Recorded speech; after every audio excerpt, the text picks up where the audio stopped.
Radhe Radhe everyone. आज की video में मैं आप सभी को पुत्रदा एकादशी की पूजा विधि दिखाने वाली हूँ। पुत्रदा एकादशी जो कि संतान सुख के लिए विशेष मानी गई है और अगर एक दंपति द्वारा सही तरीके से पुत्रदा एकादशी के नियमों का पालन करते हुए व्रत किया जाए तो उन्हें संतान सुख की प्राप्ति जरूर होती है। पुत्रदा एकादशी के व्रत में गौ माता का और उनके दूध का विशेष महत्व है। तो अगर आपको गौ माता का दूध मिल जाए या दूध से बना घी मिल जाए या गोबर मिल जाए, जो भी चीज आपको मिल जाए किसी भी रूप में, आप उसका प्रयोग पुत्रदा एकादशी के पूजन में जरूर करें। और पुत्रदा एकादशी साल में 2 बार आती है, एक पौष मास में और एक श्रावण मास में। तो श्रावण मास में पड़ने वाली पुत्रदा एकादशी का व्रत साल 2025 में 5 अगस्त को रखा जाएगा। तो देखिए, सुबह सवेरे स्नान आदि कर्मों से निवृत्त होकर आप इस पूजन को देखिए अपने घर के मंदिर में भी कर सकते हैं या अलग से चौकी लगाकर भी। तो यहाँ पर मैंने चौकी लगाकर उसके ऊपर लाल और पीले रंग का वस्त्र बिछा लिया है। एक पीतल की थाली लेकर उस पर तुलसी दल रखकर हम भगवान विष्णु के बाल स्वरूप यानी लड्डू गोपाल को स्नान कराएंगे। और लड्डू गोपाल को स्नान कराने का एक नियम होता है जिसमें सबसे पहले उनके चरणों में जल डालिए आप, फिर हाथों में, फिर इसके बाद छाती और कंधे पर, इसके बाद सिर पर जल डालकर उन्हें अच्छे प्रकार से स्नान कराइए।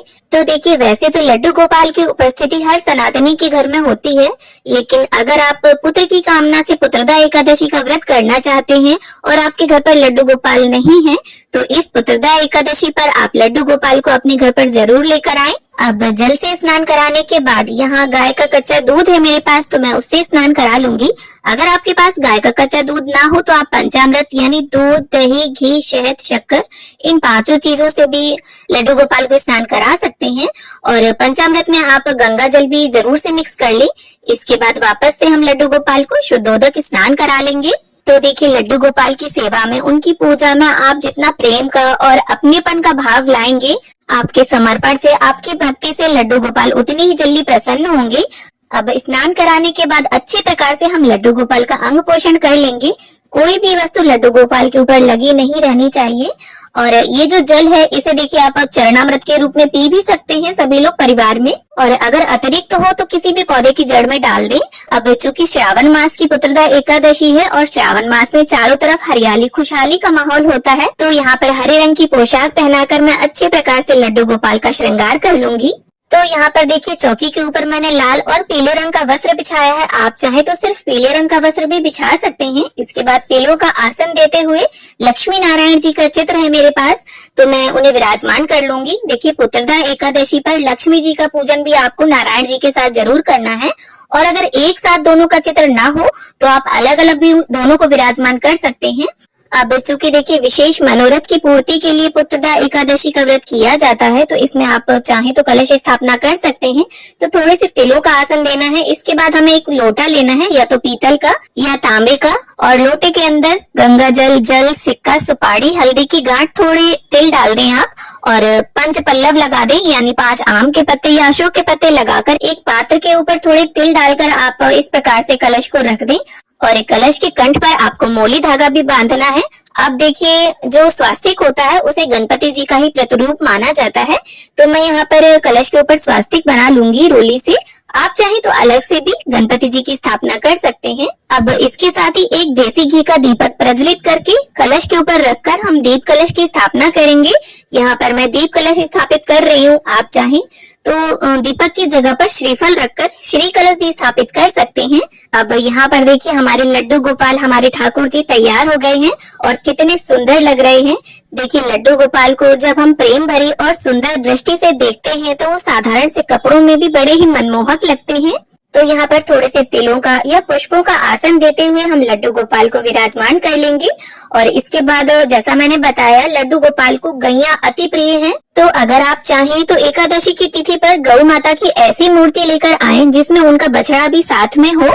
अब देखिए, लड्डू गोपाल को तो हमने अच्छे प्रकार से स्नान करा दिया है, और एक गंगा जल और फूल की सहायता से स्नान के भाव से हम लक्ष्मी नारायण जी को, गणपति जी को, गौ माता को जल का छींटा दे देंगे और चौकी का भी शुद्धिकरण कर लेंगे। अब वस्त्र की भावना से हमने गणपति जी को कलावा अर्पित कर दिया है, लक्ष्मी नारायण जी को कलावा अर्पित कर दिया है।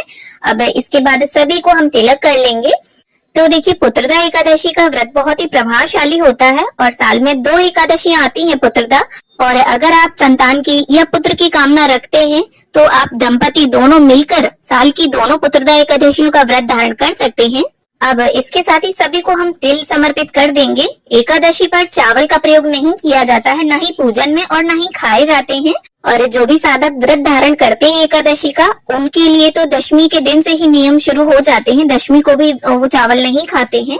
अब इसके बाद सभी को हमने इत्र अर्पित कर दिया है और गणपति जी को यहाँ पर धूप घास और लाल रंग का गुलाब मैं समर्पित कर दूंगी। और इसके साथ ही भगवान विष्णु को यहाँ पीले गेंदे के फूल और माता लक्ष्मी को लाल गुलाब में अर्पण करूंगी। और गौ माता की सेवा के लिए अगर आप ज्यादा कुछ ना कर पाए तो रसोई की पहली रोटी निकालकर उन्हें खिलाकर ही घर के सभी सदस्य भोजन ग्रहण करें। और आप चाहें तो महीने में एक बार या कभी कभार गौशाला जाकर चारा दान करके आ सकते हैं। तो यहाँ पर पुत्रदा एकादशी के पूजन में आपको दूध का भोग जरूर रखना है, कच्चे दूध का।